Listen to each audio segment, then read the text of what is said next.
All right, Milton, let's just get right into it. We get asked about gold all the time, but the big question isn't if people should buy it, it's how. And it sounds so simple, but man, there are a lot of layers to that answer. You see it constantly. People do all the homework, they're totally sold on the idea, they think, I need some precious metals, and then they just hit a wall. It always comes down to the same thing. Okay, so how do I actually buy this stuff? It's the number one question, isn't it? It really is. And look, at the end of the day, it boils down to two main roads you can go down. You've got what we call the Schwab route. That's your paper gold. And then you've got the physical route, which the real diehards call stacking. They're two totally different philosophies, two different ways to approach the whole thing. Okay, so let's break down that first path then, the paper play.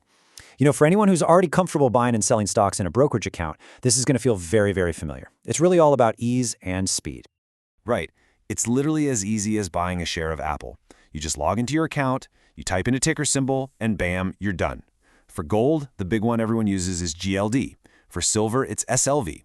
You hit the buy button, and just like that, you're a gold owner. It's incredibly straightforward. Exactly. And the upsides are pretty obvious. It's instant. If you want to sell, you push a button and you have cash in your account. That's what we call liquidity. There are no shipping fees, you're not waiting by the door for a delivery, and you're definitely not trying to figure out where to hide it. Schwab or whoever your broker is, they handle all the security. It's just clean. But that clean, digital approach, it's not for everybody, is it? Some investors, the second they hear paper gold, they just get a little uneasy. They want something real, something tangible. Which brings us right to that second path, the physical play. This is the investor who wants to feel the actual weight of their asset.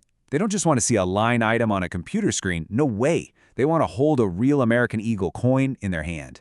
It's a totally different psychological game. And that's the essence of the stacker. That's the name for this kind of investor. For a stacker, this isn't about making a quick trade. This is about owning the ultimate form of disaster insurance. It's the one asset you have for when everything else just goes wrong. And this is really the core of their entire argument.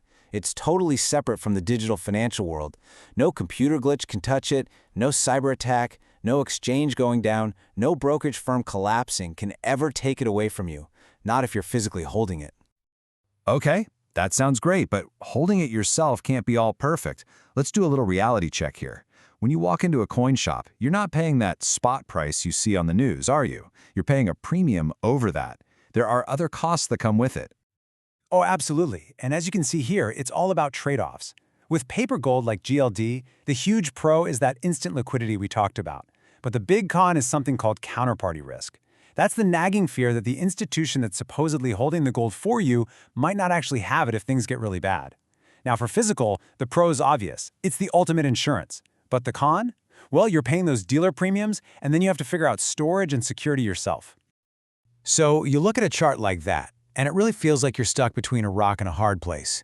You either choose convenience that comes with a little bit of risk, or you choose ultimate security that comes with extra costs and headaches. So which path is the right one? Well, here's my take. You don't actually have to choose one or the other. You can play both sides. My advice is to use a hybrid approach. Use that brokerage account for, say, 90% of your gold money. Why? Because it's cheap, it's fast, and it's efficient. But then you take that other 10% and you go buy a few physical coins. You keep those just for peace of mind. And it looks just like this, the 90-10 strategy. It's really the best of both worlds. The vast majority of your investment is working for you in a low-cost, easy-to-manage fund. But you also have that tangible stacker piece that helps you sleep at night knowing it's completely and totally outside of the system. And that really brings it all back home to you, the individual investor. That 90-10 split is a fantastic model, but it forces you to ask the most important question of all. What does your peace of mind look like? Is it having a few coins tucked away in a safe? Or is it having 100% of your money ready to go at the click of a button? That's the final part of the playbook you have to write for yourself.